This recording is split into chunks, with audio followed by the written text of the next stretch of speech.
On their way to school, Tamara and Ever tease each other about their crushes. Tamara gets distracted, complaining about their antisocial tendencies. Ever tries to make her stop, but it's too late. The car collides with a bicycle, sending Randall flying into the trash.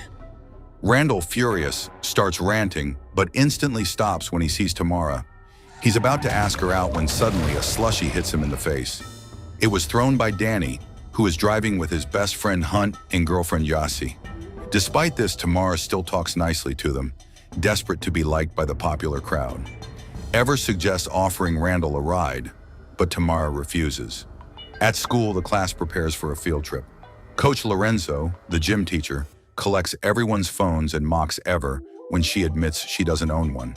Before departure, Lorenzo gives a corny speech about connecting with nature. Hours into the drive, Lorenzo realizes Wayne has taken the wrong road. The two argue, distracting Wayne until the bus slams into something.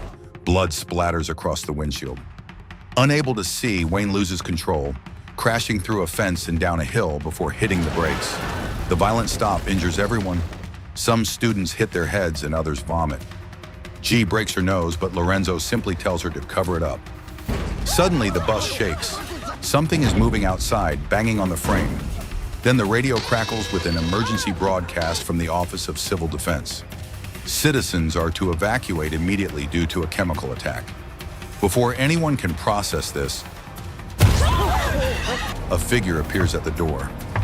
Lorenzo insists on opening it, despite protests from Wayne and the students.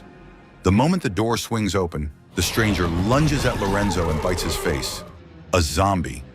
Panic erupts. The teens scramble for the emergency exit. Candace trips, is trampled, and coughs blood. Ever tries to pull her out, but the zombie drags Candace back into the bus. Ever bolts into the woods. Disoriented in a thick fog, Ever nearly loses her way, but eventually reunites with Tamara. A distant roar drives the survivors forward until they find a building. Inside, Danny slips on a pool of blood and lands on the intestines of a dead horse. Disgusted, the others refuse to help, forcing him to crawl out. The group moves on and finds another building. They hear unsettling roars inside, but with zombies approaching from behind, they are forced to enter. Tensions rise. Danny mocks the situation, claiming zombies don't exist. While scavenging, they discover creepy stuffed animals surrounded by candles, but also find tools and furniture to barricade the exits.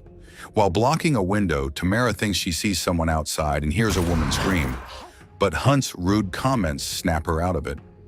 Meanwhile, Steven promises Ever he'll protect her, bragging about his experience from tabletop games. Randall warns Ever that Tamara will ditch her for the popular kids. Meanwhile, JC tries to convince Tamara to abandon Ever for their group. Just as they finish barricading, they hear Candace's voice calling for help. Ever sees her outside and insists they must rescue her. Randall restrains her, pointing out the zombie lurking near the door. The group holds their breath until it leaves. But when the zombie climbs onto a van, Ever can't resist. She calls Candace from the window. Candace runs toward the building, but the zombie tackles her and brutally smashes her head. Suddenly, Candace's corpse is hurled against the door, breaking it down. Zombies pour in. Danny smashes Wayne with a plank, creating a gap for escape. The teens rush into another room, struggling to hold the door as Wayne pushes from the other side. They finally manage to lock it. Inside, they discover rave remnants, graffiti, glow sticks, and, behind a curtain, their classmate Ryan, who claims he saw classmates attacked and changed. Danny still refuses to believe in zombies. But before they can argue further, the first zombie opens the back door, bringing more of its kind. Trapped, the teens frantically search for another exit. Randall breaks through a plank covering a hole in the wall. Hunt fights off zombies but gets surrounded. Danny tries to save him, but Hunt is dragged away by the horde. Ryan squeezes through the hole, injuring himself, and Ever shoves him out with all her strength before following. A zombie nearly pounces on her, but Danny returns, saving her. They regroup, blocking the hole again. In the next room, creepy mannequins and clown dolls await. Danny breaks down over losing Hunt, blaming Ever for revealing their location earlier. The mannequins eerily resemble the group, and Ever notices hers is blank-faced. Suddenly, Wayne crashes through the dolls, The group dodges, but not before Tamara is smeared with his blood. Randall snaps, viciously bashing Wayne's head until he lies motionless. The group praises Randall, even hugging him, which leaves Ever uneasy. From Wayne's pocket, she notices drug paraphernalia and takes his lighter. Then Danny collapses, revealing he was injected during the fight. Despite his condition, he insists he'll save Hunt and storms off. On the stairs, Danny grows dizzy. Ryan offers him water, calling him Daniel. Enraged, Danny shoves him, confessing he had to reinvent himself to stop hating who he was. Before it escalates, Wayne bursts in, tackling Danny out the window. They fall hard.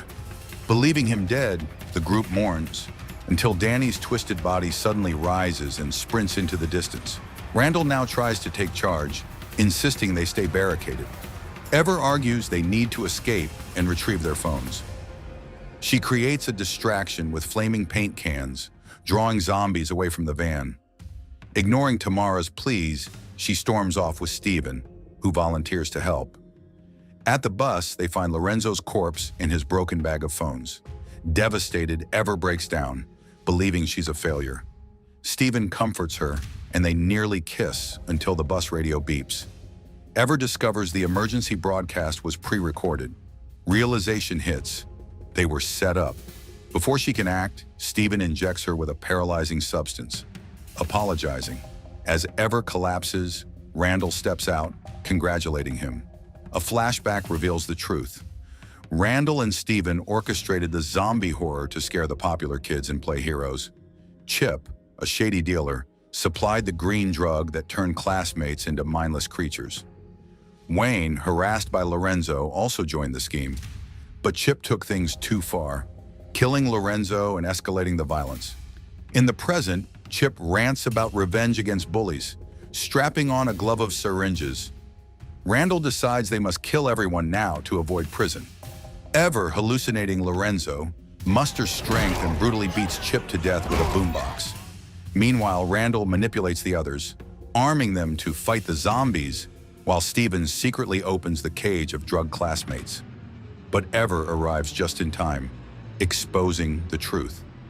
Tamara sides with Ever, smashing Randall into a mural depicting his fantasy of being Tamara's hero.